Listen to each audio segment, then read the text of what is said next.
Good day, internets.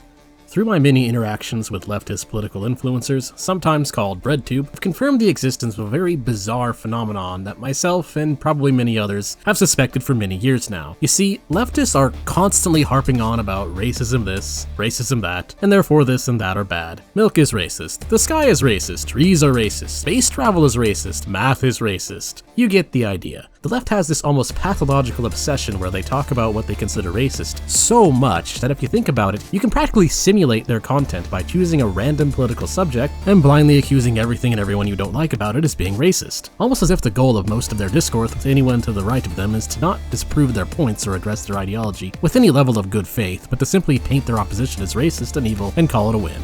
But here's the strange thing most people don't notice. Something leftists almost never, ever do is actually dive into any meaningful philosophical or rational explanation for specifically why racism is bad. What is it exactly about racism that makes it a flawed concept to derive principles from, and why are racist ideologies unsustainable for society? They almost never talk about racism from this angle of social ethics or philosophy, and when they do a very piss-poor job at it. The vast majority of the time, they will simply go for racism as the end goal. X is racist, therefore X is bad. Again, you can simulate a lot of their content with that thinking. And as I watch more and more leftist content for my Refuting Breadtubers series, I've come to confirm my suspicions. The reason why leftists don't talk about the deeper reasons behind why racism is harmful to people is actually quite simple and straightforward.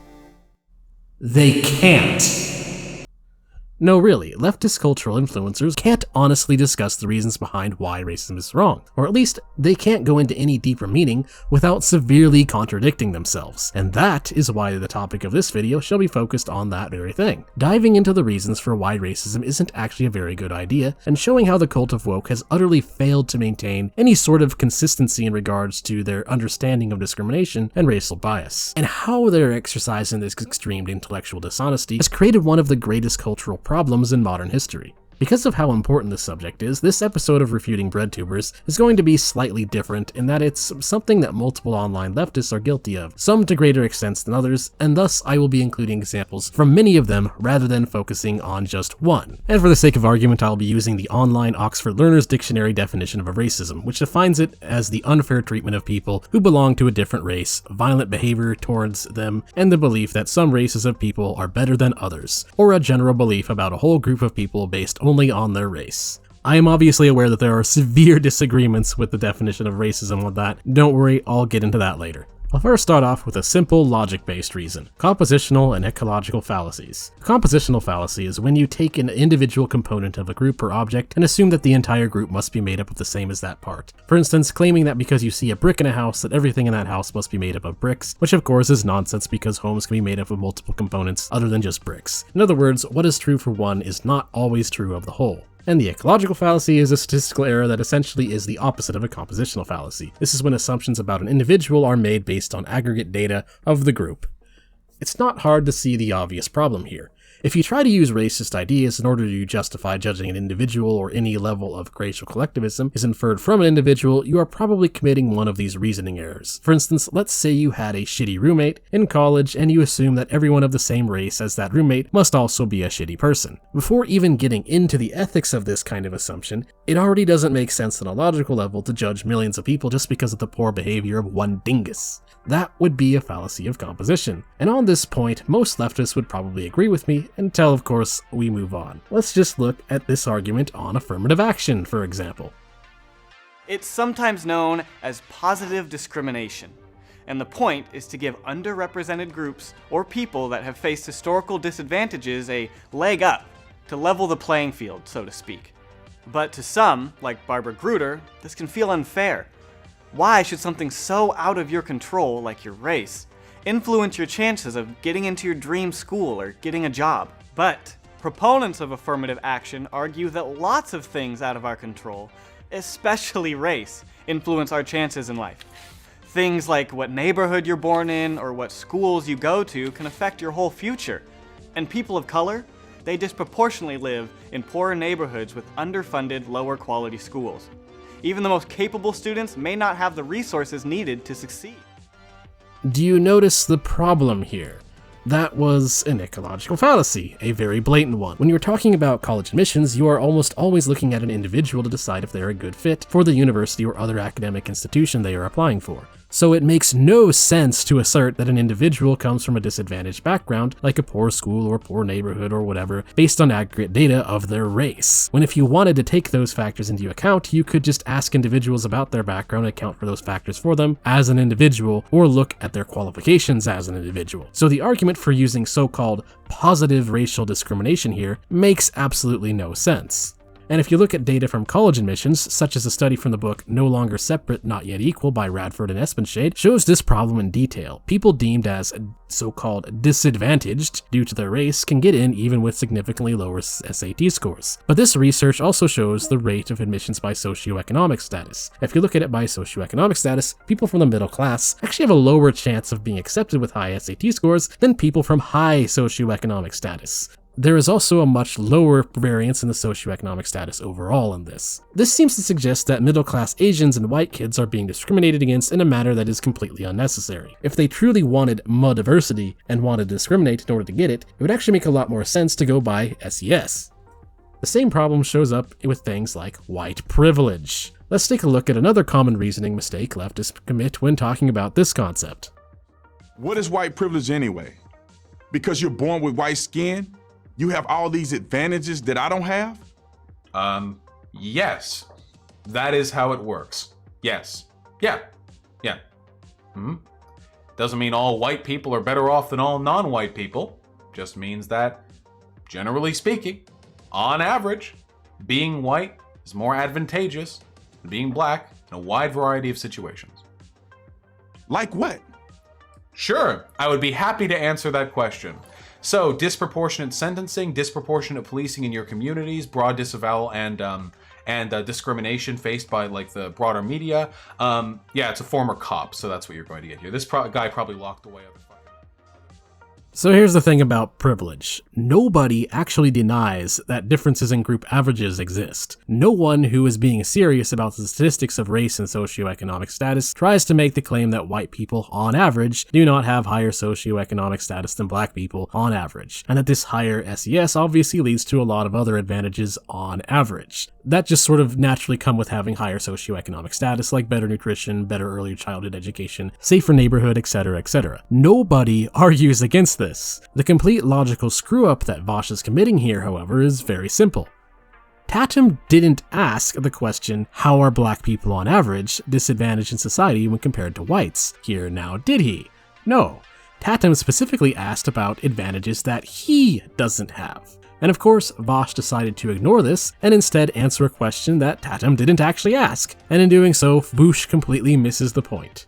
Now, this distinction may come across as pedantic at first, but it's actually extremely important. When leftists ignore the context of whether the conversation is about the individual or about the collective, they are effectively loosely implying that these two are the same thing, which they are very obviously not. It turns the conversation about group statistical averages into a conversation about collective guilt and inquisition against the individual in question, who may or may not fit into those averages. So we constantly see the left going out and accusing individuals of privilege or convincing individual minorities that they are victims, while ignoring this distinction entirely, which of course invites pushback against the very concept of privilege because that's just not how aggregate data works. It's very dumb, it's very cringe.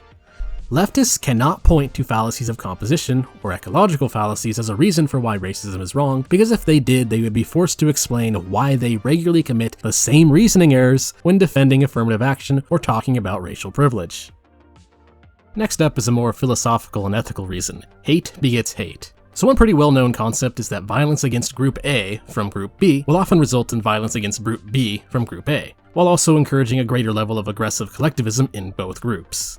This is understood in the ancient mantra, hate begets hate. This is one of those painfully obvious concepts as well that is confirmed by pretty much all of human history when it comes to conflicts. Anyways, this is one of the basic reasons why violence has come to be accepted as generally not a good idea, even from a selfish standpoint, because violence in one direction will likely lead to that violence being pointed right back in the opposite direction. Maybe not immediately, but definitely sometime in the future. Therefore, hate begets hate is also a good argument against racism, because obviously it applies to racial groups. Any racism against Group A by Group B will lead to feelings of animosity against Group B by Group A, thereby leading to racist ideas directed towards Group B as well.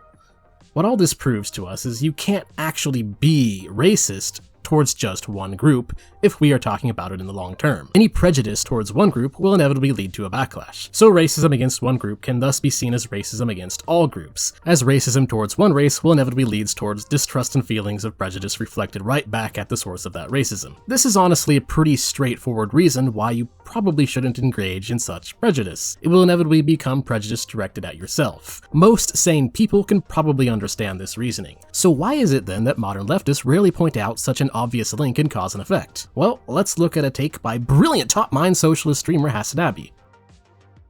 Is that racism is a system, not a sentiment in the United States. And I agree with that really strongly. Yes, without systemic racism, you know what individualized racism is? Without systemic racism and historical precedent, bad words, hurtful and bad and meanie bobini words. That's the entire circumstance, okay? That's what the problem is. If black people had material equality in this country, if there were amends that were made for chattel slavery, which is like, you know, ethically speaking, morally speaking, I don't even know if you could ever even account for it, right? Such a historical wrong. If you could do such a thing in a hypothetical scenario, the N-word would not be as powerful as it is. The problem is systemic problems against black people still exist. It is white supremacy is baked into all of our institutions. That's the main issue. Ah yes, racism should be defined as prejudice plus systemic power. And you just gotta love that big-brained argument that individuals are somehow only capable of bad words and can't be capable of violence. Racial discrimination only counts as racism when it's done by the most dominant collective group. Notice how this is also another ecological fallacy. So aside from just being a thinly veiled Marxist dog whistle since it implies racism can't end unless we have collective equality of outcome, when shown alongside the fact that hate begets hate, the excuse given of minorities can't be racist, but can be prejudiced or bigoted, reveals itself to be a completely arbitrary distinction, because said prejudice and bigotry will eventually be reflected on those groups anyway, thus meeting the requirements of this redefinition when you consider things in the long term. We also have no way of knowing which collective group will hold power in the future. For instance, say Group A has greater control of society and uses it to pass anti-Group B legislation, then say 100 years later Group B gains control and uses it to pass anti-Group A legislation as revenge or reparations or whatever, we can see that racism defined as prejudice plus systemic power only ever makes sense in the immediate short term, but it actually runs very counter towards the goal of ending racism long term. And we can of course see this in history in black people in America distrusting white people and white medical research due to past issues like the Tuskegee experiments, so we already can see that racially targeted discrimination against blacks has already led to some animosity and distrust towards whites in the present day. And what's interesting here is that academia has no problem at all admitting that this is the case for black Americans and other races being mistreated, but where they screw up is that they want us to pretend like this is somehow not going to be true in reverse. And many black people out there have already figured this out. Any intelligent person really can figure this one out. Of course, racism against blacks, Asians, Hispanics, whites, Indians, or whatever will lead to backlashes against the source of that discrimination. Leftists cannot use hate begets hate as a reason to explain why racism is wrong, because doing so would force them to confront the obvious contradiction this has with their bizarro world attempts at redefining racism to have some kind of arbitrary exclusion clause. Now the third reason I want to go over is class warfare. To start this section off, here is a clip about class struggle from a self-proclaimed leftist commie, Vicky1999. The history of all hitherto existing society is the history of class struggles. Now, you wonder what Marxists mean by class. Nowadays, if we divide people up into classes, it's usually three: upper class, middle class, and lower class, based on wealth. This is not how Marxism defines it. Marx did not care about how wealthy you are, but how you relate to the economy. Picking the 21st century, Marx would have made a distinction between employees and employers. The employer owns the factory. They can hire and fire people at will, while the employees just have to take it. So in Marxism, if you're a multi-millionaire, if you work for someone else, like a producer, you are in the same class as factory workers. And if you have your own shop where you sell things with 2 employees, you're the same class as Jeff Bezos. Marx is using dialectics. This means he seeks irreconcilable conflicts between classes, usually 2 classes. For example, if you are a worker, then you want high pay and few hours, and your employer wants the opposite. That's an irreconcilable conflict. Only one of you can get what they want. So the problem with Karl Marx's concept of class warfare is that it tries to imply a sort of bizarre zero-sum game in the way price negotiations work. And what's silly about this is it can be seen in any kind of trade or exchange. What? The buyer wants what they want for the lowest amount of money and the seller wants to sell it for the highest? Oh my god, an irreconcilable conflict. How do we solve this? Well, one way is to understand how prices convey knowledge, as pointed out by economist F.A. Hayek. For instance, say you go to the store and want to buy some fruit. You notice that your favorite fruit suddenly costs twice or 3 times as much. So instead, you go buy a different fruit. Now, the reason your favorite fruit suddenly cost so much more was because it was not in season and also had a bad harvest. This means that the prices conveyed information to you that for some reason this product is having a supply chain issue, and that it may be better for the economy overall for you to buy something else. This is known as the concept of how prices convey knowledge to people. And in a further review of Hayekian economics by Hans Hermann Hoppe, it's shown that the existence of private property is necessary for this knowledge to be valid. So going back to the class warfare example Vicky1999 gave, how does the boss and worker get over their so-called irreconcilable conflict? Simple, they negotiate the price of the worker's labor based on the value of his skills and reach a contractual agreement. The price negotiated this way reflects their knowledge of what the worker provides to the economy. The only time this can seriously become a problem is when jobs for the worker are in low supply, and there aren't many employers to choose from, giving the worker less power to negotiate with. It doesn't have to be this dumb zero-sum game though, where everyone's desires are in constant conflict. So what you would really want is an economic system that allows for the greatest level of economic growth while promoting healthy competition so that workers can either negotiate good pay or start their own business with minimal interference. Spoiler alert, communism is the exact opposite of this, as communism in practice results in the state becoming a class and the commoners becoming completely subjected to the whims of the state. Now, you might be wondering, why the heck am I talking about economics all of a sudden in the midst of a video about racism? Well, it's quite simple really, because modern progressive leftists often use the same flawed reasoning, but with race instead of class, in order to get what they want. Around 2012, the media largely replaced class warfare with racial identity politics, as if to imply that there is some kind of zero-sum game being played between racial groups, where inequities in outcome must be the result of some unfair struggle. There are many examples of how this came to be, but a decent one that details how this is happening in Australia can be found in the article by Quadrant Online. It provides multiple citations of how some leftists stopped talking about class in a Marxian sense, and then switched their game to make the class struggle a conflict between white settlers and Australian Aboriginals. This allows leftists to falsely accuse those who disagree with their economic takes of being racist via disparate outcomes. Of course, the exact same thing is happening in the United States, and the problem here is that this propaganda can be directly linked to a reduction in race relations that fell by almost 50% from 2013 onward, coinciding with the media aiding in this propaganda campaign. The fact is that the corporatist establishment figured out that the modern left could be manipulated into believing any level of ridiculous propaganda by simply rewording that propaganda to imply that you are somehow being racist by not believing their lies. This, of course, just makes race relations worse, since the lies are not sustainable and just gaslights everyone into looking at race in places where the problem is actually government corruption. So leftists cannot address the conflation of class struggle with race struggle honestly, because they would be forced to acknowledge how this crypto-Marxist rhetoric has made the problem of racism in Western society significantly worse over the last decade.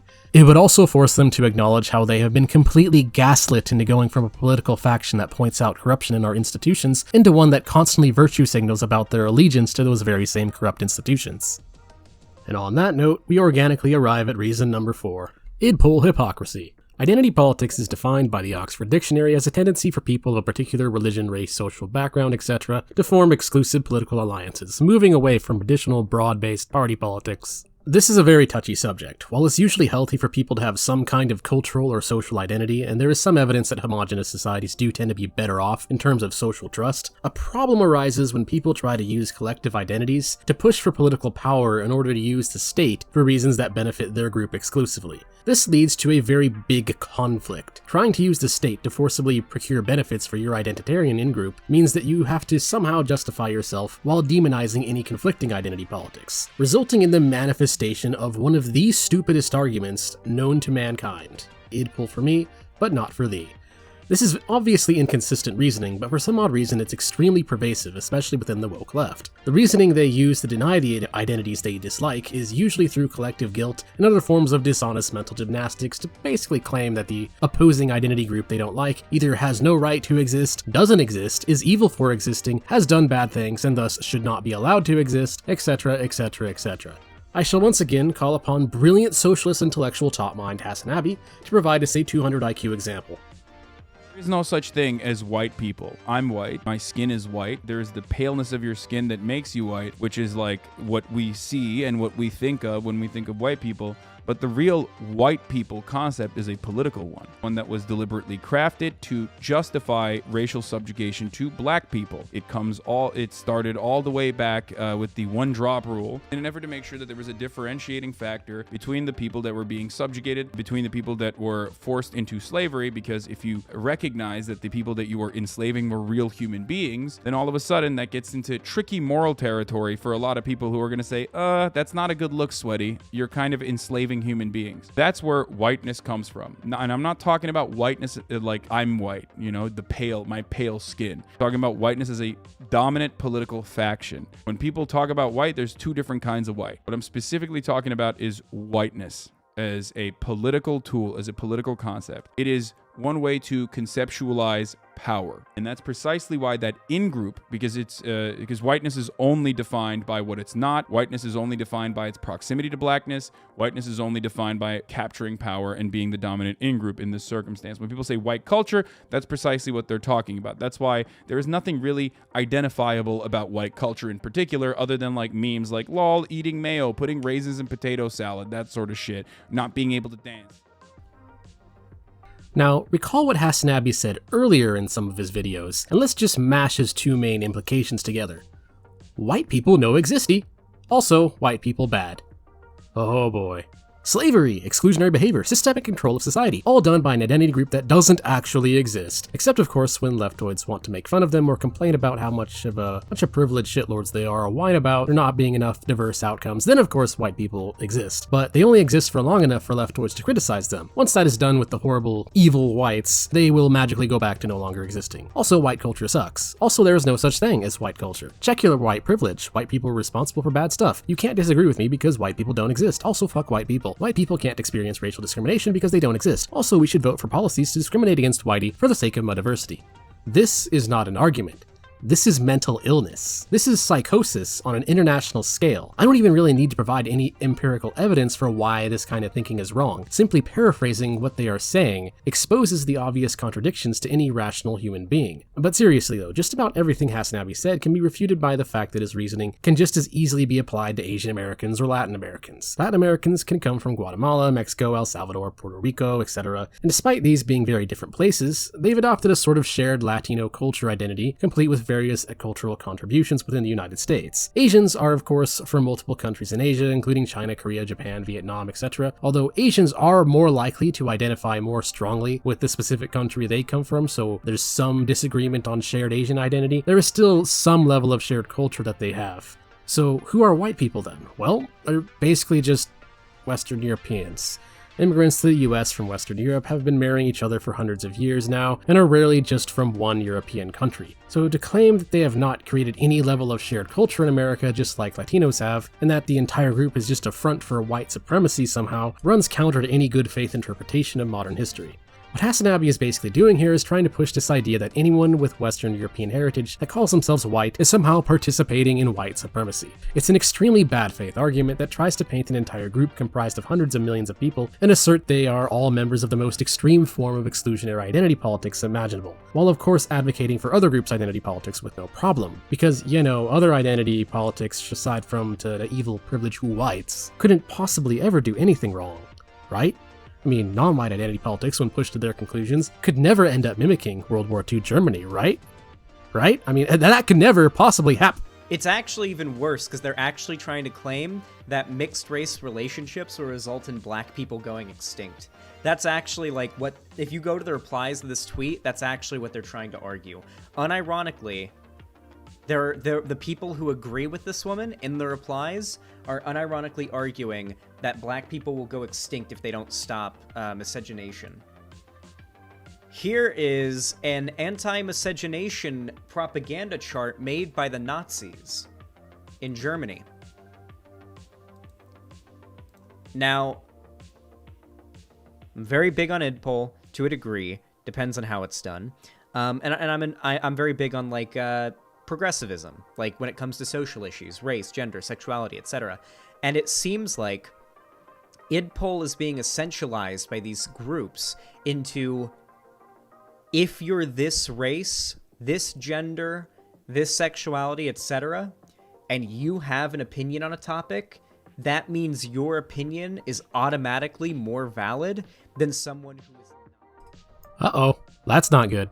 So what's so entertaining about this particular video from Xanderhal is if you watch the whole thing, he's actually correctly calling out the fact that some black identity politics has led to a strange strain of black nationalism that almost universally completely mirrors Nazi Germany, but with blacks swapped with whites and whites swapped with Jews. He fully acknowledges this, and in fact actually does make some correct points in his video. But what is funny here is that he is unable to accept the fact that he is actually looking at his own ideology of intersectional identity politics. The only difference here is the version he is criticizing has simply been pushed to its logical conclusions. If you accept these intersectional extreme in-group biases as valid, then those in-group biases will naturally draw towards concepts such as racial purity. Just think about it rationally for a moment. If you accept that racial collectivists doing what is best to maintain their collective is heckin' true and valid, then obviously maintaining the collective groupthink is going to be a top priority, otherwise it will eventually fall apart. This is known as the purity spiral effect. So black collectivists adopting an ideology similar to that of 1930s Germany is really not all that surprising.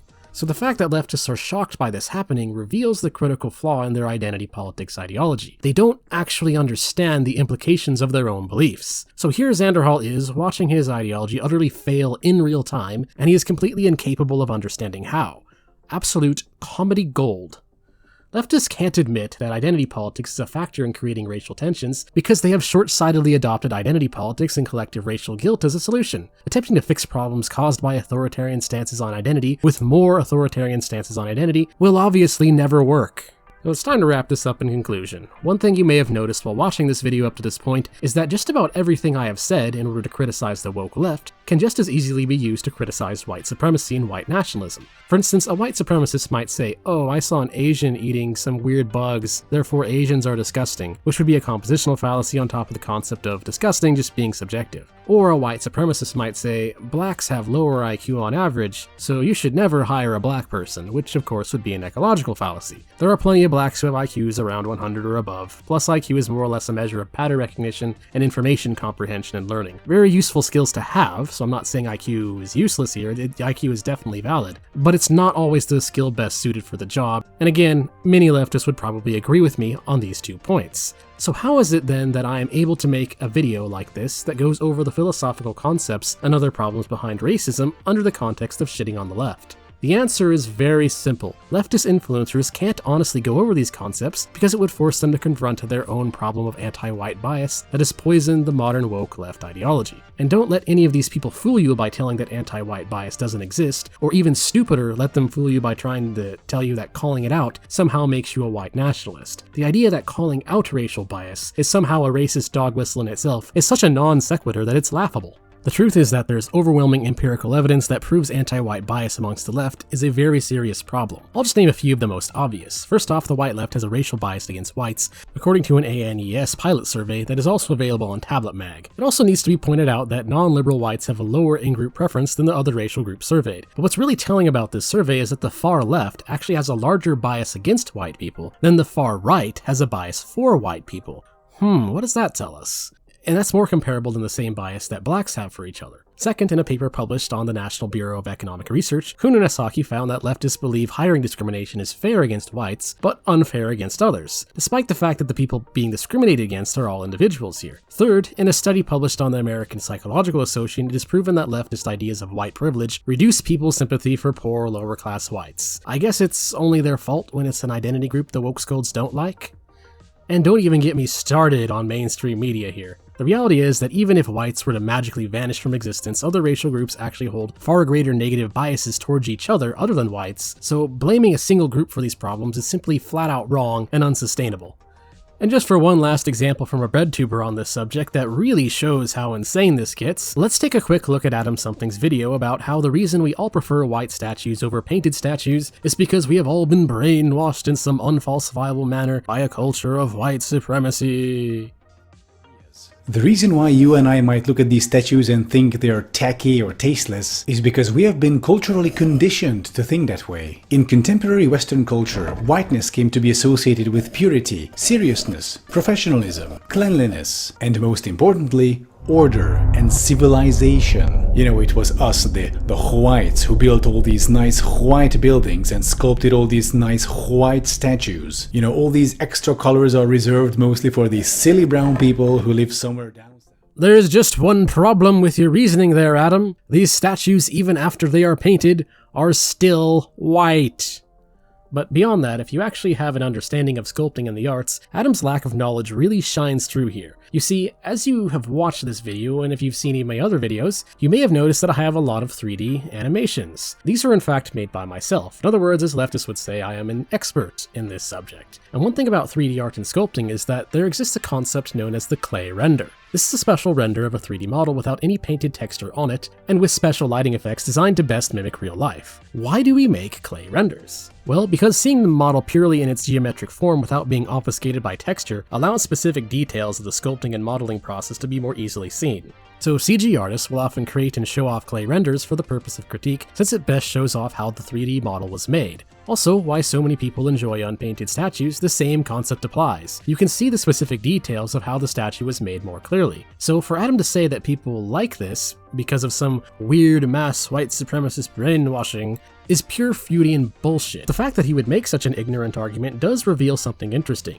These people are unironically walking around looking at every component of society and seeing white supremacy in everything. In my opinion, this is likely an example of psychological projection. They are so obsessed with race, they assume that everyone else is equally obsessed with race. So in conclusion, leftists cannot talk about the philosophical reasons behind why racism is wrong in any level of good faith, because doing so would immediately contradict much of their woke ideology. Whether this is the result of cluelessness or the result of them not actually believing a single word coming out of their own mouths, doesn't really matter. The fact is, the modern left has adopted a stance on racism that is inherently self-contradictory, damaging, nonsensical, and unsustainable. The very fact that it's even possible for me to make a video like this with arguments that are simultaneously counting as disavowing white nationalism while also shitting on the woke leftist nonsense is evidence that modern leftists have completely lost their way.